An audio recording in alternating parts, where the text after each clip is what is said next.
Thank you for joining. It is 1 minute past 12, and I'm welcoming you to today's Industry Pulse event, which is entitled Understanding Governance, the G within ESG.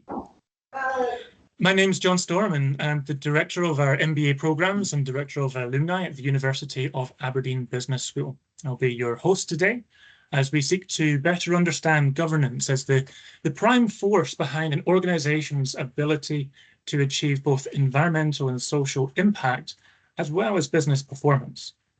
I'm grateful today to be joined by three fantastic speakers with a wide range of industry as well as personal background. So with me today, I have David Blackburn.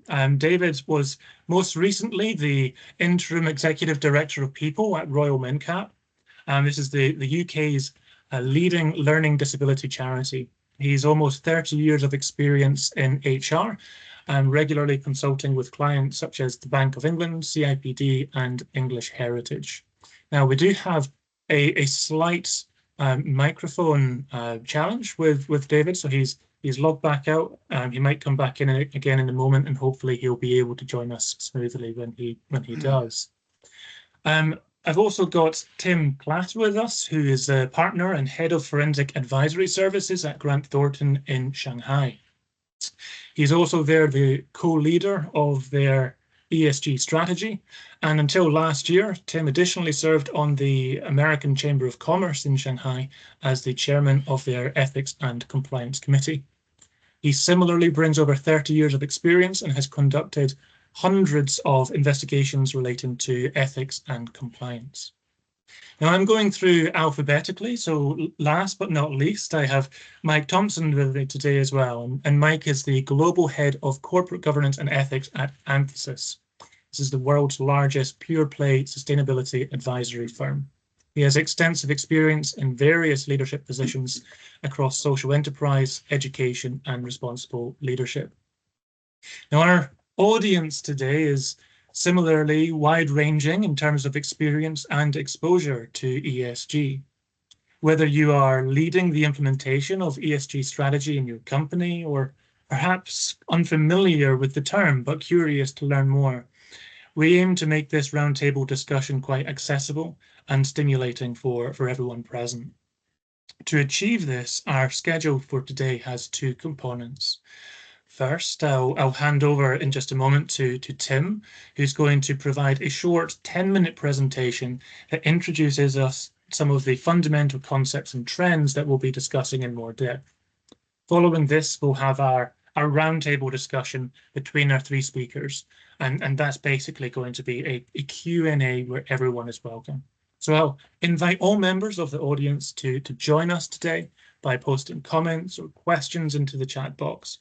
I'll then facilitate and pose these to our speakers. However, please note that we might not be able to address all questions raised. So without further ado, I invite Tim to deliver the opening presentation, and we'll have just a few moments here as Tim reveals his slide deck. Excellent, thank you, Tim. So over to you when you're ready. Great, thank you very much, John, and welcome everyone. Good afternoon, good evening, for some good morning. My name is Tim Klatte, as John introduced, and I've got the honor to share a few moments about my perspectives and some experiences related to how I see the G in ESG. I've prepared some slides today just as simply talking points to get us started on the conversation, because most of, or the bulk of the hour this time will be spent on the Q&A. So hopefully this will get our brains moving and thinking about the topic, and then we can use the Q&A to really have a fruitful exchange on this topic. So without further ado, let me go ahead and continue. I want to break up my speech or my presentation into three areas. I'd like to really jump right into the G of ESG. I want to look at it from the perspective of ESG fraud, as John kindly introduced. Fraud risk management, ethics, compliance, these are the buzzwords that are flying around my career now for many decades, and I'm now looking at how this is applicable to the ESG context. And then I want to talk a little bit about the ESG ecosystem and who are the major players in it, what are their roles in it, and how that impacts our decisions as business leaders and professionals in the society today. So ESG, the G, where did it begin? How did it begin? When did it begin? We go back to 2004. 2004 is really where the early days or the roots of ESG were identified from the United Nations and General Secretary, the late Kofi Annan. He used this term about who cares wins, and the concept of ESG was introduced at that point. A report was issued. The report really encouraged those decision makers, both in the business community and the rating agencies, to think about these parameters or guardrails that we call ESG today. How to put that into your decision making, how to let it impact your financial decisions, your people decisions, your environmental decisions, and how that can support development. Now, CSR and sustainability are saved for another day. We're talking specifically about ESG and G, but I can share with you that these concepts, while different, do have similar overlaps. And so in this context today about who cares wins, which will be the first report that really kind of solidified or put ESG on the map, goes as far back as 20 years ago. Now, the background of ESG really looks at specifically non-financial factors. This is one of the key areas that we're looking at, because we're looking at how the investors and how the consumers, all the stakeholders in the ecosystem or in the business community, how they engage with the organization. What are they doing to identify ways to go back to this concept of sustainability? How are they focused on tangible measures? How are they looking at the intangible value of the organization? And so these measures are talking about sustainability. They're talking about ethics and responsibility. They're talking about quality, and they're talking about a host of other things. So when you look at ESG, we have to look at, of course, E is the environment, S is social, and G is governance. The slide that I didn't show today is the breakdown of how many issues or how many topics or categories fall in each of these three, E, S, and G.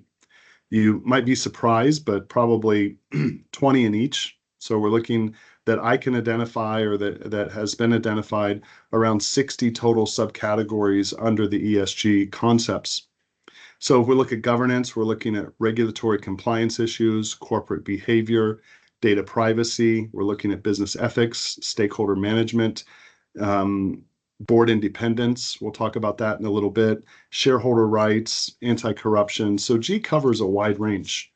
I won't talk too much about E and S, but I can share with you that equally important, these two categories also carry a wide range of subcategories or sub-areas that will drive and focus the leadership's plans for investment and also sustainability. Now, why do companies want to move into an ESG culture in their organization? Why do they want to push for an ESG initiative or an agenda? Certainly, it helps improve the image of the organization. ESG can help you separate yourself from your competitors or your peers in the market.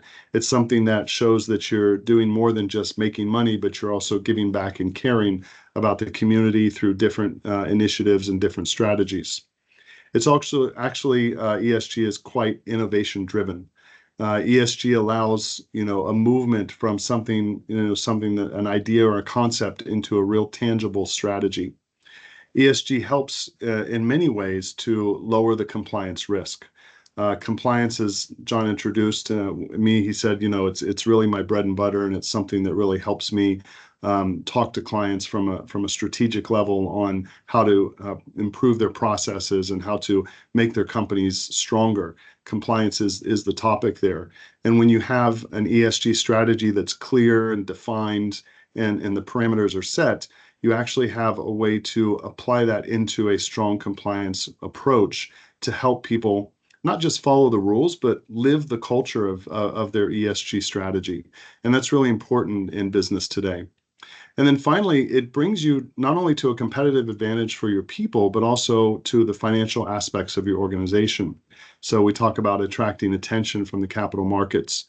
If you've got a disclosure system that's complete, transparent, and comprehensive, you're looking at something that can put you in a position for, an advantage when you're trying to go public or gain that access. And a lot of these exchanges require this type of ESG reporting. Nowadays, this is the expected approach rather than just the nice to do approach.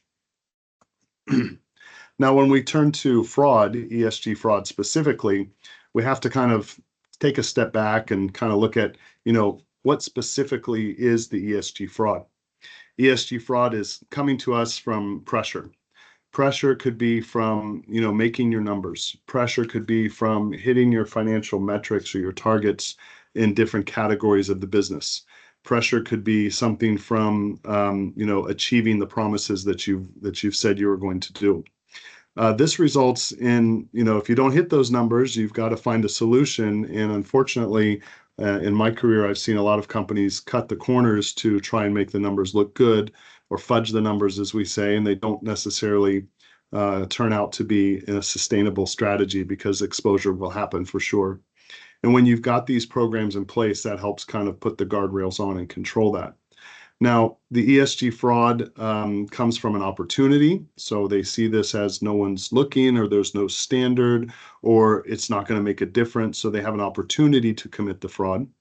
They rationalize and say, my peers are doing it in the industry, and so it's just kind of an accepted secret, so everyone should be doing it too.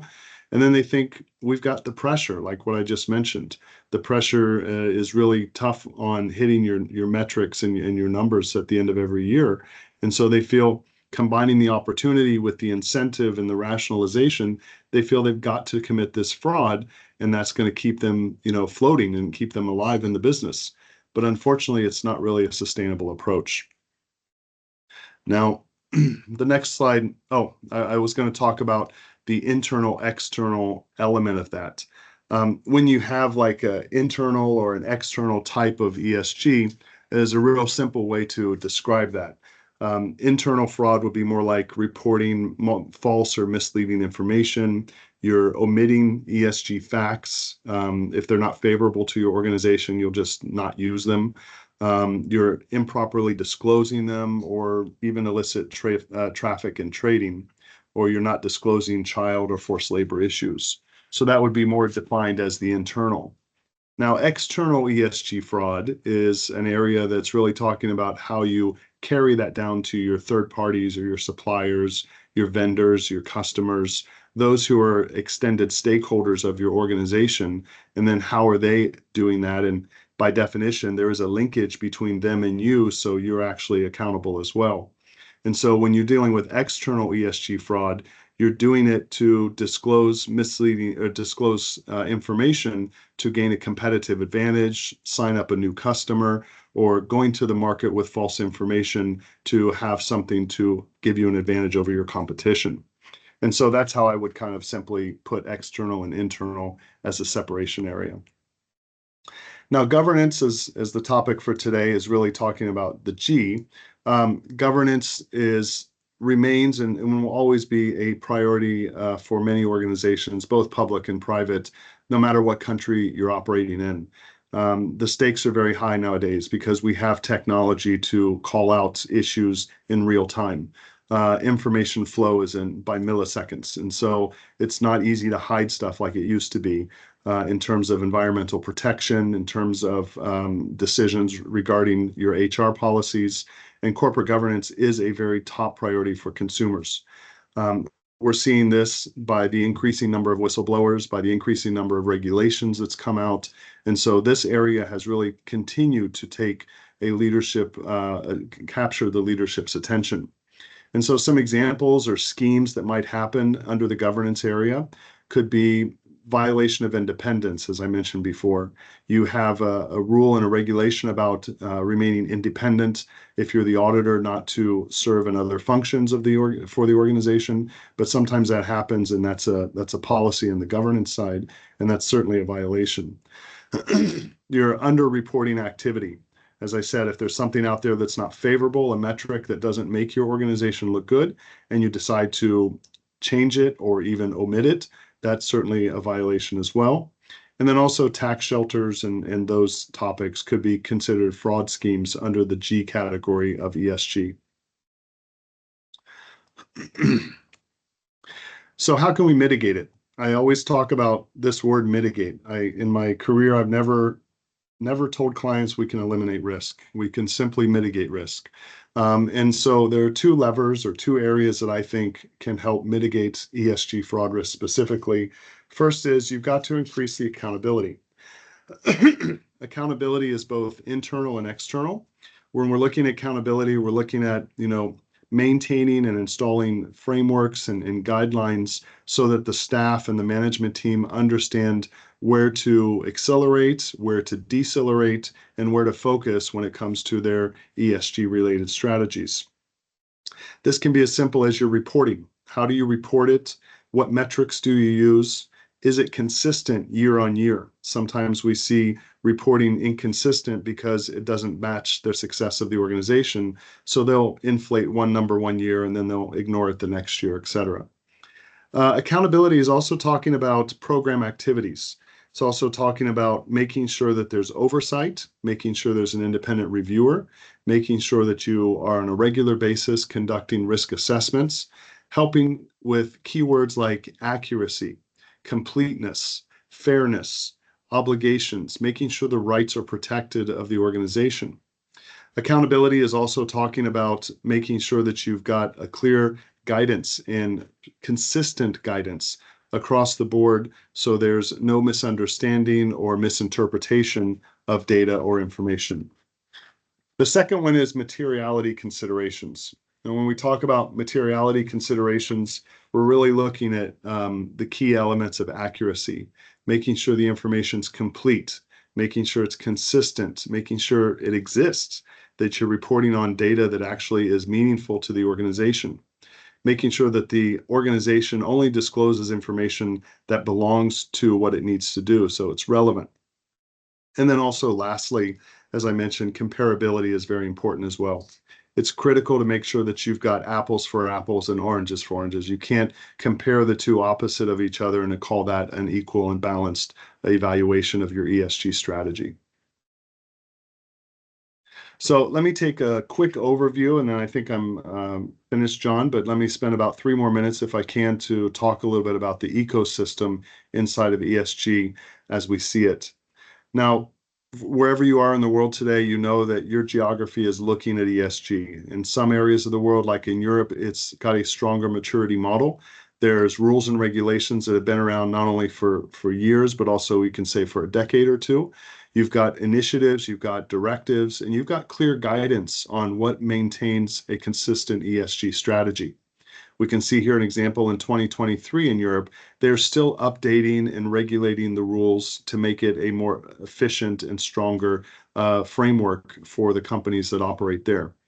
In China, we've got now in 2023, we've seen companies, Chinese organizations like CNOOC and Eastern Airlines, they've got ESG reports. They've got ESG reports, and you've also got a strong ecosystem in China that's getting stronger because you've got a dedicated department now that's looking after it, this Social Responsibility Bureau. Now, when you look at the ecosystem, I've kind of put it into this framework. At the top, you have the government regulators, stock exchanges. They're kind of driving this and pushing the disclosures. From this, it goes down to the businesses, and then they involve and include third-party rating agencies. I'll conclude in a couple of slides to talk about these agencies. And these ratings kind of bring consistency and transparency for all companies to apply. From there, you've got investment agencies that are looking at it, and that's fed into by the international agencies that set the standards. So we've got some standard setting bodies in the world that are kind of driving the ESG initiative that's different from the government. It's different, obviously, from the companies and the rating agencies. So if you take a quick snapshot, I see this as really the major players in the ESG ecosystem today. Now, who are these players? The rating agencies, I've listed a few on the left, depending on what country you're operating in or your business operates in. We're looking at, I think, FTSE Russell is probably one of the bigger ones. Morgan Stanley's got a very large one. And you're looking at different rating agencies in different jurisdictions that are covering ESG metrics. You might think immediately, how can that be consistent, or how can a standard be applied that's consistent? Well, that's one of the challenges, and maybe we'll hit that in the Q&A session. Next, you've got to collect that information. So you collect it through reporting to make sure it's consistent. So some companies call it a sustainability report, some call it a CSR report or an ESG report, etc. And so depending on how you call it will also bring challenges too to ensure consistency.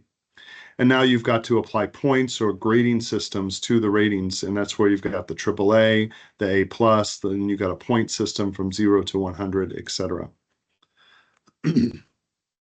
Now, my last slide, I believe, is really talking about going from good to great. We've got to make sure that we can move the needle a little bit on ESG reporting, and specifically in the governance section. So we've got to ask questions. We've got to really raise our hand and not be satisfied with the status quo. We've got to think about, have we considered these risks, not only for our own organization, but also for the third parties that operate with our reputation on the line as well. We also are talking about disclosures, and if there is a problem identified, are there channels that it can be reported, and is it a transparent and confidential channel as well? And looking at due diligence. Due diligence is such a critical topic when you enter into a new relationship with a business partner or vendor. You've got to think about how you proactively move the needle on the due diligence side to align with the ESG objectives. I mean, we all understand and we know that it's important to know your business partner, but it doesn't stop with just the basic financials. It's got to go into the ESG element as well. And so that's why I put the question up there, because you got to make sure that these disclosures and the third parties are following and aligned with what you're expecting from your corporate culture too. So when you set up an ESG framework, please think about these questions to determine the materiality. And with that, John, I'll conclude, and I think we've got good time for the Q&A, and I'll pass it back to you.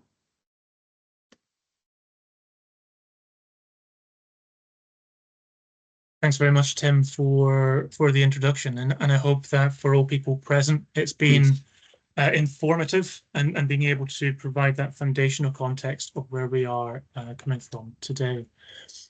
On the back of that, I want to kind of recognize we've got Mike and who's present as well. And Mike, I mean, you work with the Anthesis group, who positions themselves as a pure play sustainability consultancy company. So really, sustainability, ethics, governance is at the forefront of what you do. And you know, you've had exposure to a wide range of organizations. Can you share from your experience of engagements with senior leadership in different sort of entities, what are the sort of attitudes and responses that you typically receive when having discussions about governance with senior leaderships in your clientele? Thanks, John, and thanks, Tim, for that introduction to a great job, I thought, of just overviewing something of an extraordinarily complex regulatory environment that's emerged around boards and challenging boards with how to respond to it. So I guess where Anthesis is, I mean, we've got over 4,000 clients, and as you say, John, you know, it's a pure play specialist consulting firm. So we're touching every dimension that you could associate with sustainability, which includes, you know, from human rights right through to sustainable chemistry, regenerative agriculture. We've got specialist teams in each of these spaces, and it's a growth industry. So the first thing one has to say is, from an Anthesis perspective, we are almost struggling to cope with the demand from those clients who the demands on them are placed through investors and regulators. So that's where the pressure points. There are other stakeholders in play, depends on the industry. I mean, in terms of just, you know, giving you in answer to the direct question you have there, John, of what's happening in the conversations that I'm having with some of these things. I can say, I mean, having also recently had a meeting with Linklaters, who are also finding the demand for their services of absolutely sustainability absolutely rocketed, and one of the main demands is actually coming from US companies. For those of us in Europe, we are operating within a growing framework of regulation in this space, and there is a history of it. Whilst everyone's focused on what's called the EU CSRD and the European Sustainable Reporting Standards, the ESRS, which are coming in at the moment, there is at least some movement behind that, both voluntary through global codes such as the GRI. CDP is another big one, which is companies have been working it, but for companies in the States that are trading in Europe, all of a sudden the flags are going up that they are needing advice and help on how on earth they are to understand, interpret, and apply the regulations, which will apply to any global business that is trading in Europe above a certain size. So there is thresholds of size in terms of whether you're listed or you're unlisted, whether you're in Europe, and there's different phases by which those reporting standards come in. But if you are a global business, you have got operating companies in Europe, then the holding group company in the States is asking, big questions in terms of actually what is required, how are we going to get this information, and what are the legal implications and the penalties that we would have to pay if we fail to report, right? So and that's because I guess what's happened for boards now is moving from, if you like, a historic, more voluntary there is now a regulatory pressure that's coming to main sources globally. One I've mentioned, which is the EU CSRD, which is in process of coming into European countries. The UK is operating under something called the TCFD, which is another framework that other countries outside the EU using, but very similar requirements on reporting on your materiality risks, your climate risks, your impacts on in your sector specific industry, what those are, reporting on your net zero targets, your scope 1, scope 2, and then in some cases scope 3 emissions, which are 3 categories of measuring emissions, and then issues on influence on deforestation. So the CDP, for example, you have to report against your impact on deforestation. So I'm just giving you a taste. So there's a body of, if you like, that's there in terms of European enforced regulation that is enforced by each EU member state, will be, with penalties and significant penalties. And that's part of a whole host of other regulations in the EU, such as come under the EU taxonomy, which is another framework by which you're basically looking at your green investments. How much of your investment could be allocated in terms of, when looking at it, for having a positive impact on the environment? And you can do that through this framework. It will increasingly be required. But then globally, if you're not, there is the ISSB standards that have come in now called the IFRS. There are 2 standards at the moment, IFRS S1 and IFRS S2. These are more financially orientated standards. So whereas the EU is looking at both financial impact on the company and your impact on society, we call that double materiality, the ISSB is consistent with the IFRS accounting standards through which many international jurisdictions are reporting against an IFRS financial accounting standard. And now it's not compulsory, but it is in your interest to report also against the IFRS S1 and the IFRS S2, which are actually a continuation of previous frameworks known as the task force, the TCFD, which have now been embraced within and incorporated within this international body. I'll stop there because I've given you a taste of what I think you can imagine sitting on a board. And a lot of our conversations is, what's the implications of all this? How do we manage it? What do we report against? What are the penalties? And that wouldn't be an untypical situation in boards right now. It's really hot. No, I think that's excellent, because you've highlighted upon the upscaling demand.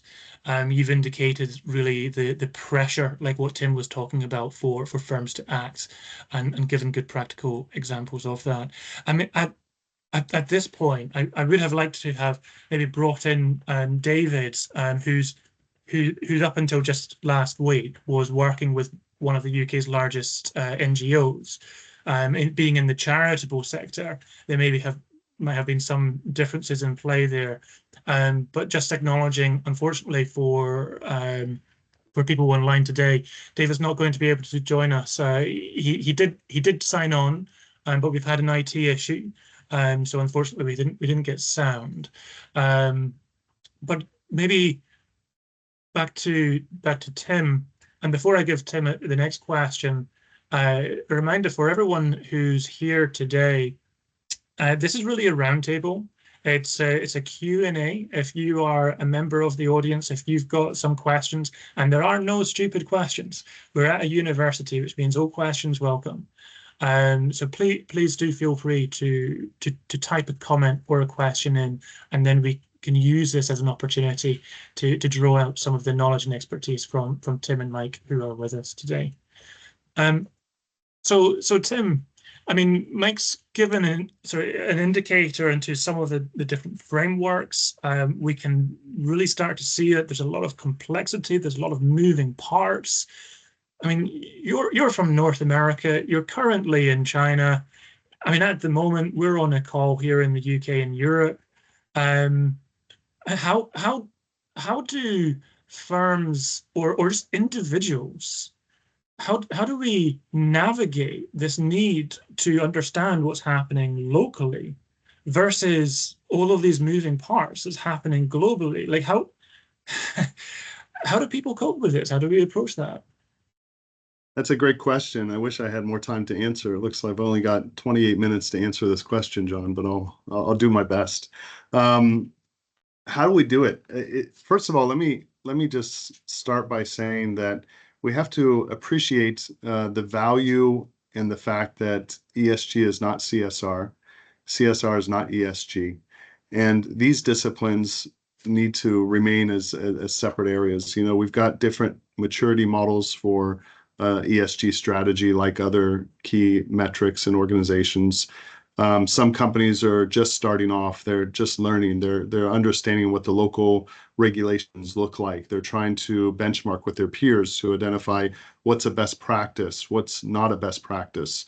And then they go abroad and they're international companies, so they have to comply and adhere to the regulations of those jurisdictions as well. And so I think this is a challenge for many companies because let's put China, for example. Let's talk about China. Per my understanding, there's not a standardized ESG format here yet. It's been written, it's been sent for approval, it's under review, but there's not a national standard for ESG in China. So you've got a lot of multinational companies here that are scratching their heads saying, so do we just apply what is good back home at headquarters? That's what I'm hearing most companies doing. They're just kind of implementing what it is in Europe and into putting it into the China context. That's good for a season, but I don't think that's a sustainable approach. And so once the standard gets finalized and signed off, then that's going to be a mad rush. And, you know, Mike was talking about the Linklaters folks being busy. Wait till the standard comes. Then they're going to get really busy. And then it's going to get really challenging because everyone's going to want to rush to get going to, again, as I said earlier, sometimes having a clear ESG strategy can be a competitive advantage. And so they're trying to use this as a leverage or a tool to get there. So back to your question, I think we really need to keep it in context. What are the expectations of the stakeholders? I think managing stakeholder expectations is critical. It keeps everyone on their toes, and it also makes sure that we're following the guidelines ethically and responsibly. So following it through the rules and regulations of the local jurisdiction and keeping your stakeholders updated, managing what they're looking for and expecting are key starting points. And then communicating. Don't put silence as a response when it comes to an ESG strategy. Everyone's got a shared responsibility to do this and to make it work. And so communicate up and communicate down to your people, making sure that there's a clear level of that is critical as well. And so that's a lot of things to take in, and I just threw a lot of big topics out there, and I'd be happy to deep dive into any of them. But I think those are the key areas to consider when you're trying to absorb or really just grasp the complexities of an ESG strategy. As I said, there's probably 20 subcategories in each of the letters, and so they all deserve to be focused on as well. You can't just gloss over this and have no budget, a person doing a quarter of the time with no sustainability report being produced and call that a strategy. You really got to you really got to focus on it. So I hope that answers your question or gives some direction on how to handle it. Yeah, thanks, Tim. I mean, I'm hearing it's like particularly international companies, we tend to maybe hover towards what's familiar in our home market. I mean, Mike, you kind of commented there's a role of legacy reporting standards as well. So it's building maybe on what already exists. And linking this with the question which has been asked by Harsh, he's asking about how we bring in and balance the diverse interests from multiple stakeholders. I mean, if we're using legacy frameworks for reporting, such as say IFRS, which you mentioned, Mike, how are we integrating this kind of communication with stakeholders if maybe legacy frameworks are perhaps skewed towards a particular focus? Maybe you mind sharing a little bit on your thoughts on that? Yeah, well, there are, when I use the term legacy frameworks, to be fair to them, that something like the TCFD has been a fantastic vehicle which governments have used as a standard to enforce in their own state. So Australia, New Zealand have used TCFD, so has the UK, so have many countries. That standard, just for example, has been incorporated now in the ISSB, which is the accounting standard format, and there are requirements under the S1 and S2 models, and there'll be more, which will be sector specific. And so the question about multiple stakeholders is really to be answered and inquired by within sectors. So whenever one thinks about ESG, the dynamics of, for example, the automotive industry is quite different to the dynamics involved in finance and banking. And in ESG reporting, and picking up the point that Tim was making there about China and how there is no set standard. What therefore happens is, from an investor's perspective and from some of these larger companies, they are using the third-party rating services that Tim was mentioning. And what you find there, and I'm familiar with the S&P version of that, there's a number of them out there, as Tim said, but these are reported when you look at the data. I mean, currently the S&P CSA, they've got about 13,000 companies globally that they're reporting on. That doesn't mean to say, I think they've got about 4,000 that actually fill in the questionnaire. And if they don't fill in the questionnaire, the independent analysts will do it for them based on existing data. But this is a big driver for those countries, if there isn't a national standard and they want to trade beyond, and they are looking for stakeholder involvement, then often the ESG data scores are used as a proxy on how they're benchmarked. Now, I just to give you an example, in the S&P there is 164 questions, average, depends which sector, that are asked of an individual company, and within that there are sub data points. So you could have up to 1,000 data points to get an ESG score, that's at question level. Then they're scored at a criteria level.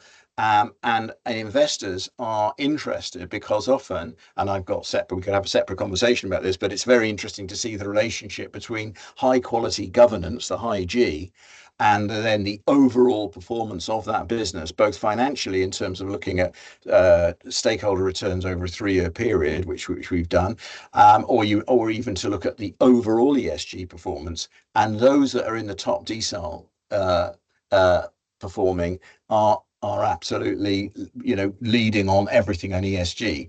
And the multiple stakeholder issue is really down to the individual company, to the extent to which in their sector there are specific stakeholders and they are ranked against a materiality index. In other words, what's material from a sustainable perspective by both the stakeholders' interests, who they are responsible for surveying, and the company. And then they're doing a mapping exercise to say, okay, these are our key materiality options, informed by regular stakeholder consultation.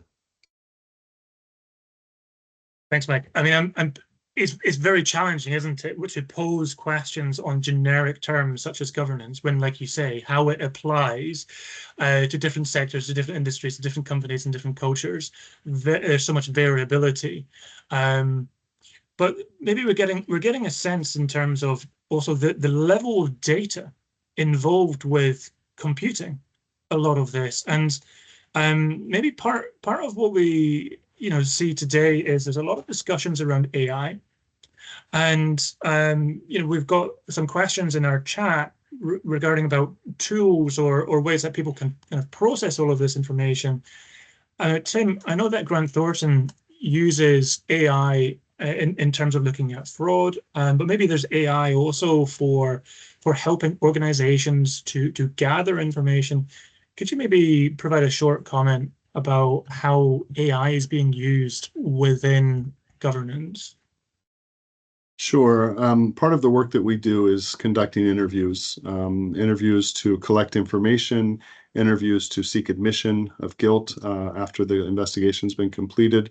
And so what we're exploring and working on terms of AI is comments like looking at emotional responses, evaluating someone's emotional response to determine deception, perhaps, their body language, their movement, their facial expressions. This type of emotional AI detection is out there and is being explored. In terms of the tools, John, that you mentioned, it's indeed true that there's just sometimes too much data.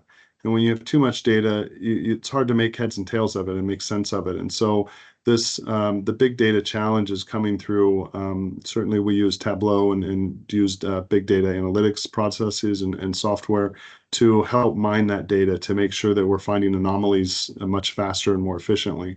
We're also using tools to wind down and really make sense of it in a quick way, because companies, the tools are out there for everybody to use, not just the consulting firms. And so how we apply it and then how we can share in best practices. And so that kind of leads in, because I was reading Linda's question, I was thinking, we should just go back to the basics. The second part of her question was about how do you get the suppliers on board? How do you convince them that the method or the ESG strategy is the right method to apply? And it goes back to the basics of just simple training and pushing your compliance training and your ESG training down one more level to your third parties and your suppliers. Don't let it stop at your own staff and people, and kind of incorporate that into your contracts with them as well. Make it attractive to follow that standard. So you want to work with us. This is our policy. This is our standard. This is headquarters driven. It's government directed. And so it's something that is really bigger than us and it's above us. So we have to comply. And so making sure that it's explained clearly to the third parties, making sure that it's incorporated and woven into the strategies of the company through contracts and early negotiation stages. And then once they're on board, conduct in-person training at least once a year and include the third parties in the training to show them that they're a part of the team and they're really one of the members that has a stake in the game, and it's really important to be successful. And the only way to be successful is to work together on a common strategy, which is this ESG governance strategy. And so I think that's kind of the longer answer to, yes, technology is important, and yes, we can use AI and big data tools to pare it down, but we should go back to the basics as well and just have honest, open conversations with them about the importance of compliance and the importance of an ESG strategy, and make sure that's incorporated into their DNA as well as an organization. Thanks, Tim, and also for bringing that back to Linda's question there. Yeah. Relating to or drawing out other questions, Deepo has asked, and just for Mike and Tim, many of our audience today will be studying an MBA. I think many have also graduated and are back into the workplace in their careers. But from the perspective of maybe looking at the employment market, what sort of skills are organizations looking for when they're thinking about the type of professionals or recruitment of consultants and people working within this space? Mm-hmm. Mike, go ahead. I'll let you start and I'll follow up. Yeah. Okay. Well, obviously I can speak from an Anthesis perspective, which is Yeah. to say we're taking on people typically, younger. The younger talent would be typically have got an MA at a good university in environmental management, environmental law, sustainability, those as a topic area and a base camp junior start, and then they can from that position come into some of the main areas of practice. Now, when I say that, we've got a huge digital practice, for example. So we, in terms of the question about AI technology and mining data, that's a field of specialism in itself. So if you are somebody that loves IT, you love analytics, then there is a pathway for you to get involved in the kind of upgrading of tools. We've got a tool called Mero, and it sucks data from everywhere, and it can then report across different frameworks. We know software engineers, software programmers, data analysts. They would go in that direction.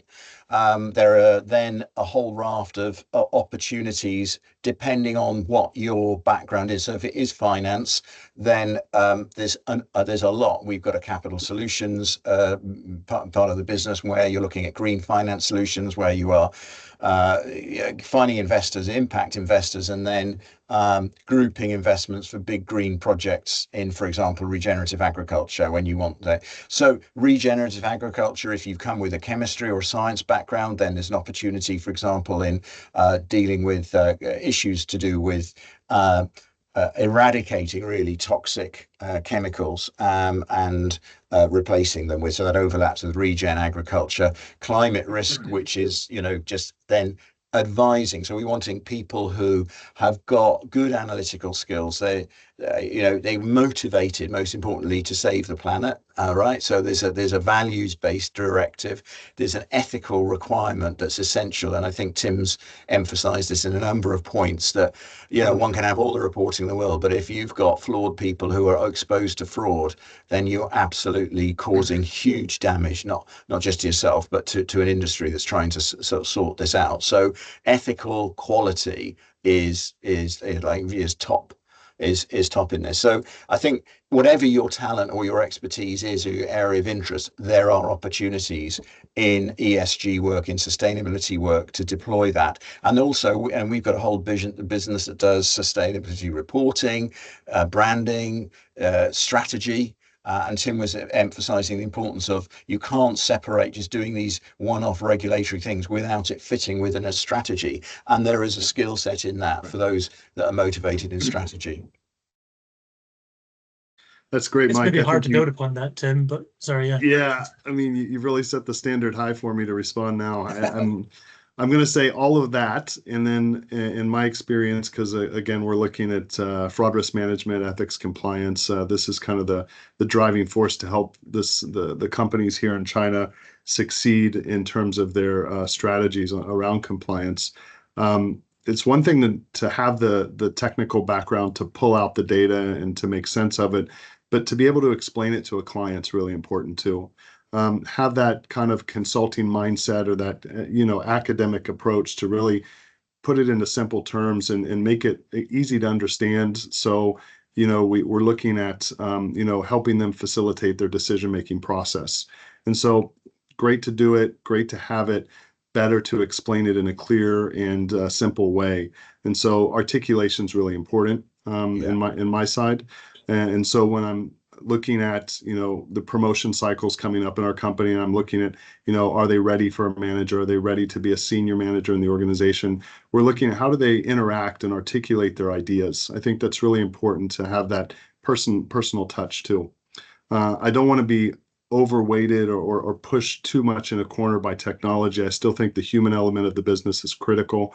In the report that I wrote recently about AI and how that aids forensic accounting, I'm still a firm believer that it's still in a very supportive role and it's not in a replacement role whatsoever. And so I think that human element. And then finally, in our role, Mike, we're doing a lot of interviews. And so that ability to just have a sharp EQ is really important. Just to know when to put the brakes on or when to kind of accelerate on a question, and really understand the other party that's in the room with you and have those emotional connections. So the EQ is really critical to have, in addition to a good IQ, of course. I mean, I'm going to look back in a moment to Dougie's question, but maybe just on that point of EQ, maybe Mike, I mean, would you say there's an argument that within the sustainability field that this is one area where maybe EQ could even be more important than a lot of other professions, because there are multiple things happening. There is a value sort of baseline. There's a lot happening when we're talking about sustainability, or do you just think that's just transferable across all disciplines? I think it really does depend on your gift set, to be frank. I mean, Tim made a very good point about the capacity to read a client. In our business, it's clients that we're trying to serve, and to serve them excellently. And that might take anything. There's a skill and there's a gift that you can develop, that can be coached, but it is an EQ thing as well, in which it's got to be governed by absolute respect for the client, being able to truly sit where they are and feel their pain and be ready to serve them. Now, that is not the requirement for everybody that's involved. For example, at Anthesis, I mean, we've got 1,500 people doing all kinds of different work, and those that are brilliant at analytics are themselves just not needing to explain all this necessarily to a client, but they're doing very important work, but the degree to which that they don't need the same level of EQ, for example, as somebody that's sensitively trying to navigate the fact that you've got a board for example, you've got one that really sees the vision, and the rest are saying, why are we having to spend all this money in regulation? Come and persuade us. It's a different skill set. So I think EQ runs with the particular defined way in which you operate and your skill set is going to take you, and it's not for everybody, as but it's certainly an absolutely feature in consulting generally. It's always interesting, these discussions, how we conversation just goes everywhere. But almost looping back a bit to what we were talking earlier on, I'm going to draw out Dougie's question, which is that in the absence of national standards and regulations, have any international standards such as ISO, IEC proven useful even as a baseline? So maybe in some ways that's potentially more going towards Mike on that one. Well, I mean, I'm not sure. I'm sure Tim's got a view on it, but I could certainly give my view, which I've put in the chat. As to be honest, one of the most important frameworks that has got history and respect over the years is the GRI, which was originally the Global Reporting Initiative. I mean, it is voluntary. It's not got the teeth that the regulatory requirements have, but for a business that is, if you like, starting off in this field, it's really good because you can gradiate the level of where you're at. It does require that you've talked to stakeholders, that you can report on your stakeholder, but it's a very good framework, for starting with, and in fact for bigger companies using it, Nestle will still have a GRI appendix to their report, which will tell you where you can get all the answers to the GRI questions relevant in terms of their literature. So the GRI as a standard, it is used a bit as an index almost to an ESG or a sustainability report, but that's one that I would recommend as high. I mean, there is an ISO standard, but I'm honestly not sure how strong it is. I think it's ISO 26000. Tim might know, and it is defined within sustainability, but I've not, to be frank, really seen it used or referred to. Yeah, thank you, Mike. I would totally agree. GRI is a great starting point. They have excellent training. They have a lot of materials. They communicate very well their content. I think that's if you want to understand, reporting, GRI is certainly a good starting point. Indeed, it is the ISO 26000 or 26000 for sustainability. And that one is not as globally recognized, but it's an ISO standard, which in itself, ISO does have its position in the society for setting standards and implementing them. And then you've got these organizations, these rating agencies that are trying to push their own agenda and push their own standards, which makes it challenging too, because then you've got to really see through the weeds and understand. And so my fallback is always going to what's the national standard in your jurisdiction. Unfortunately, as I'm operating here, I don't have a national standard to follow, but for things like data privacy, what we saw was what China did was they kind of took GDPR and then they mounted on top of that a local approach. And so you've got even a stricter set of rules for data privacy here because of, the foundation that was built by GDPR and then applied here in China. And so standards there's choices for sure. And I think that GRI is a good starting point just to appreciate the complexities of it all and then look at your national standards from there as well.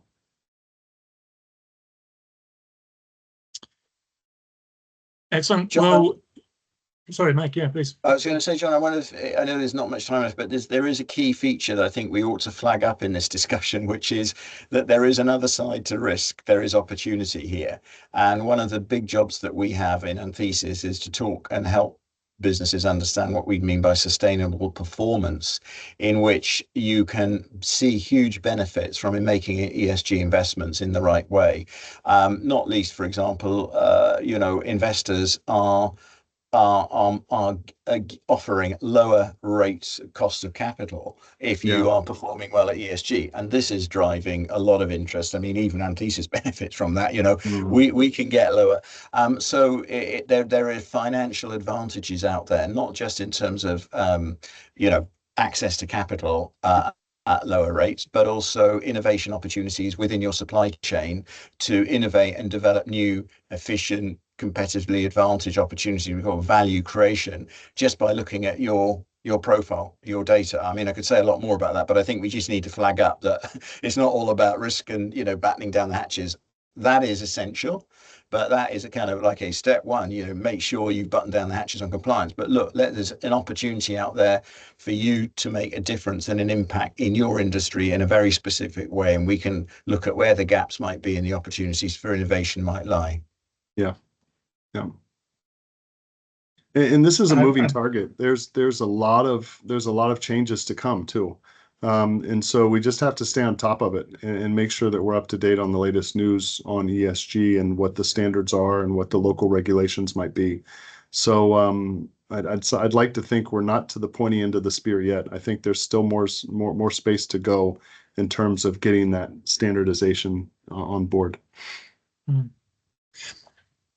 I mean, just touching upon what Mike was saying there, I suppose one of those things is for both yourself, Mike, and for Tim, I'm sure there's a lot of excitement in terms of what you're doing, working with organizations who can be really at the forefront of what's happening and shifting things for the better, and like you say, bringing opportunity and advantage not only to the organization but also to the wider society and environment. And yes, in some ways we haven't been able to fully capture that. I guess that's part of how these conversations go. Maybe we move as the conversation moves. But thanks for touching upon that briefly, Mike. As I kind of wrap up today, just acknowledging that we are almost at the 1 o'clock in the UK. I just want to thank Mike, thank Tim, who have been fantastic speakers for us. I'll thank David, who did sign on, although unfortunately wasn't able to join in the conversation, as well as other members who have helped support the session. Hopefully for all of you attending, you have found it quite insightful and interesting. If you have interest in learning about other types of events like these that we have, please do engage with the University of Aberdeen Business School on LinkedIn, Twitter. Similarly, each of our speakers today are also on LinkedIn, and you can search by name and find them. And if potentially your business might have inquiries, I know that Tim's actually got custom from working with Aberdeen on one of these sessions before, So if you do, even on a professional capacity, want to reach out to our speakers, please do feel free to do that. So I look forward to welcoming people again, maybe to a future event. But in the meantime, thank you everyone for joining. On that note, if I can just ask Tim and Mike just to stick around for an extra minute or two, but otherwise, thank you to everyone again. Have a great afternoon or a great evening. Thank you. Thank you. Thank you. Ready. Bye. Bye-bye. Thank you. Bye-bye.